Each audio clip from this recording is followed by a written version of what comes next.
win streak being number one. How do you handle the unique pressure that comes with that? How do you keep the joy for so long when anxiety seems like a thing that can very easily set in? Well, the only way that you can have a joy that doesn't fade away is from the Lord. And any other type of joy is actually happiness that comes from circumstances and outcomes. I think Coach has said this before, but joy from the Lord is really the only thing that can keep you motivated, just in a good mindset, no matter the outcomes. Thankfully, we've had a lot of success this year, but if it was the other way around, joy from the Lord is the only thing that can keep you embracing those memories, moments, friendships, and all of that. So that's really the only answer to that, because there's no other way that softball can bring you that, because of how much failure comes in it and just how much of a roller coaster the game can be. 1,000% agree with Grace Lyons. I went through that my freshman year.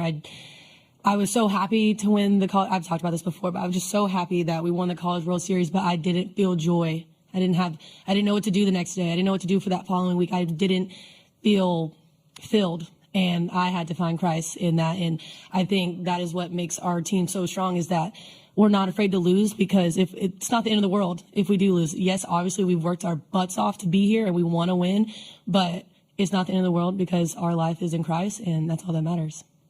Yeah, I think a huge thing that we've really just latched onto is eyes up. And you guys see us doing this and pointing up, but we're really like fixing our eyes on Christ. And that's something where, like they were saying, you can't find a fulfillment in an outcome, whether it's good or bad. And I think that's why we're so steady in what we do, and our love for each other and our love for the game, because we know this game is giving us the opportunity to glorify God. Mm-hmm. And I just think once we figured that out and that was our purpose and everyone was all in with that, it's really changed so much for us. And I mean, I know myself, I've seen so much of a growth in myself with once I turned to Jesus and I realized how he had changed my outlook on life, not just softball, but understanding how much I have to live for, and that's living to exemplify the kingdom. And I think that brings so much freedom. And I'm sure everyone's story is similar, but we all have those great testimonies that have really like shown how awesome it is to play for something bigger.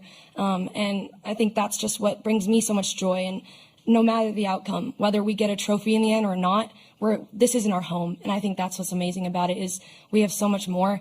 We have an eternity of joy with our Father, and I'm so excited about that. And yes, I live in the moment, but I know this isn't my home. And no matter what, my sisters in Christ will be there with me in the end, when we're with our King. So.